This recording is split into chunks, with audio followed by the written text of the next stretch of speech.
bruxo usado por Deus para acordar a nação brasileira. Antes que você chame eu de louco, eu quero dar base bíblica para isso. Primeiramente, lá em 1 Samuel 10, 17, o povo de Israel escolheu para si um rei chamado Saul. O profeta Samuel, um homem de Deus, deu a sua primeira profecia para o povo de Israel, alertando o povo sobre a destruição do povo com a escolha desse rei mau. Porque o povo tinha um coração mau, escolheria um governante segundo o coração deles, e eles seriam destruídos por causa desse governante. Então o povo não dá ouvidos e Saul é instituído rei. Logo após, o povo de Israel começa a ser destruído, assim como a profecia do homem de Deus. E o povo estava dormindo assim como a nação brasileira, assim como os pastores estavam dormindo. Há 2 anos nós vemos uma pandemia, lockdowns totalmente ilegais, com decretos ilegais, fechando igreja, que nós sabemos que é a última fronteira da saúde, da sanidade do ser humano que está no espiritual. Nós sabemos que até em tempos de guerra a igreja precisa estar aberta, mas eles se acovardaram.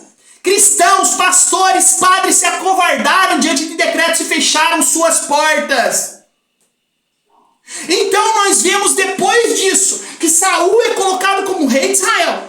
Nós vemos uma outra profecia, mas um espírito de engano, como desse bruxo, deu para a nação brasileira. Lá em 1 Samuel 28, depois leia, o espírito do engano sobe do mundo dos mortos e fala para o rei Saul, já instituído rei pelo povo, que ele, se ele não se arrependesse, seria destruído, toda a nação junto com ele, todos os seus filhos junto com ele, e que ele não teria mais posteridade e que não teria mais filho para tomar o seu trono.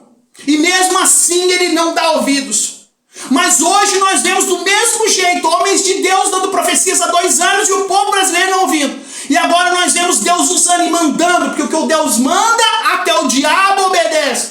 Mandando um homem, filho de Satanás, porque a Bíblia diz que somos todas criaturas e decidimos se somos filhos de Deus ou de Satanás, diante das nossas atitudes e nossas escolhas. Um filho de Satanás falando que vai destruir o Brasil, que nós vamos comer o pão que o diabo amassou. Mas nós vemos uma diferença ali para o povo de Israel. O povo de Deus acordou. Os pastores e padres acordaram. E pastores que nunca se posicionaram.